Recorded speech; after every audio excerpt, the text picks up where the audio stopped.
you probably noticed I don't feel about that war the way we were told we were supposed to feel about that war, the way we were ordered and instructed by the United States government to feel about that war. You see, I'll tell you, my mind doesn't work that way. I got this real moron thing I do. It's called thinking.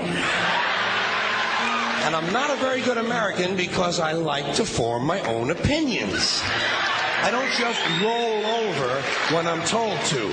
Sad to say, most Americans just roll over on command. Not me. I have certain rules I live by. My first rule, I don't believe anything the government tells me. Nothing. Zero. Nope.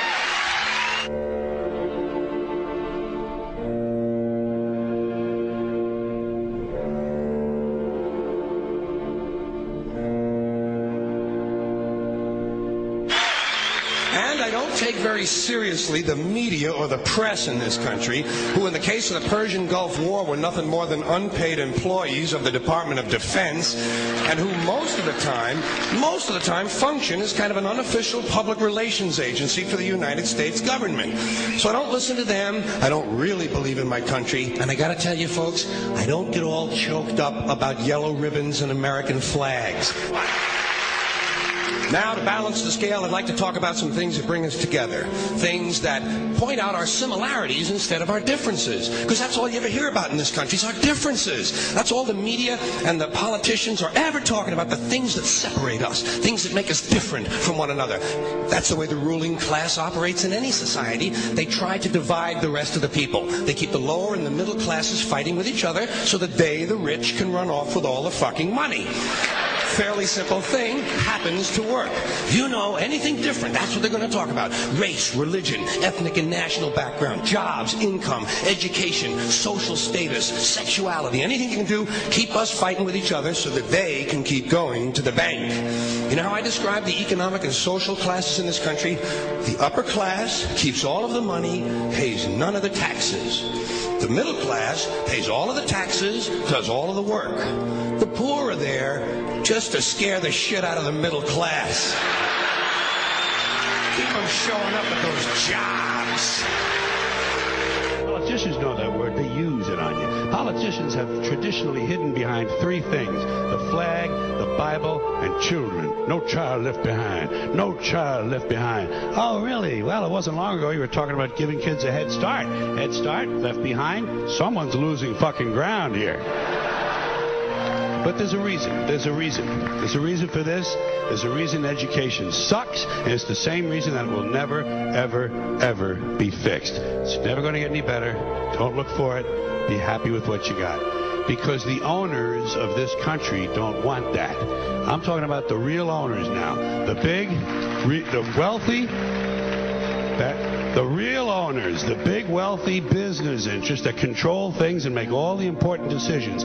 Forget the politicians. They're irrelevant. The politicians are put there to give you the idea that you have freedom of choice. You don't. You have no choice. You have owners. They own you. They own everything. They own all the important land. They own and control the corporations. They've long since bought and paid for the Senate, the Congress, the state houses, the city halls. They got the judges in their back pockets, and they own all the big media news, all the big media companies. So they control just about all of the news and information you get to hear. They got you by the balls. They spend billions of dollars every year lobbying to get what they want. Well, we know what they want. They want more for themselves and less for everybody else. But I'll tell you what they don't want. They don't want a population of citizens capable of critical thinking. They don't want well-informed, well-educated people capable of critical thinking. They're not interested in that. That doesn't help them. That's against their interest. That's right. You know something? They don't want people who are smart enough to sit around the kitchen table and figure out how badly they're getting fucked by a system that threw them overboard 30 fucking years ago. They don't want that. You know what they want? They want obedient workers.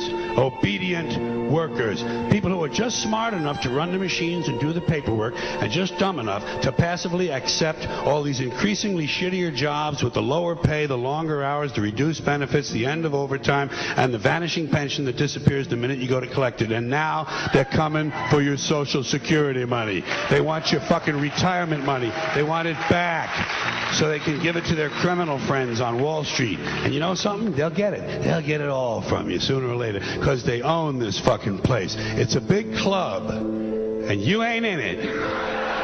You and I are not in the big club.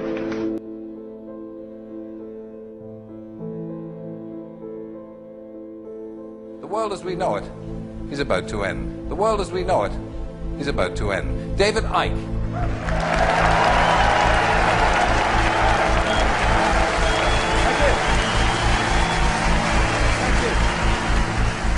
The greatest form of control is where you think you're free when you're being fundamentally manipulated and dictated to. One form of dictatorship is being in a prison cell and you can see the bars and touch them. The other one is sitting in a prison cell but you can't see the bars, so you think you're free. What the human race is suffering from is mass hypnosis.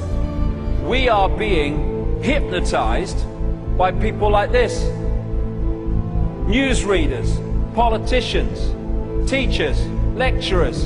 We are in a country and in a world that is being run by unbelievably sick people. The chasm between what we're told is going on and what is really going on is absolutely enormous. The greatest hypnotist on planet Earth is a oblong box in the corner of the room. It is constantly telling us what to believe is real. Historically, the control and manipulation of political opinion has been the Freemasons' main weapon in gaining control of countries and states. Once in control of the rulers and politicians of a country, laws and political structures could be changed in accordance with their agenda. However, since restricting the body does not necessarily mean restricting the mind, the Freemason recognizes that their plan for a global government hinges completely on subduing the masses to their agenda, and thus eliminating opposition to their cause. And the greatest threat to their plan, posing more danger than any army or law, is the threat of a free-thinking mind. In order to eliminate this threat and to achieve their objective, the Masons have set about the boldest plan ever devised: the complete control of every aspect of human life, your life. And the weapons they are using against you are in your very homes, entertaining you and your children, and gradually indoctrinating you without you even realizing.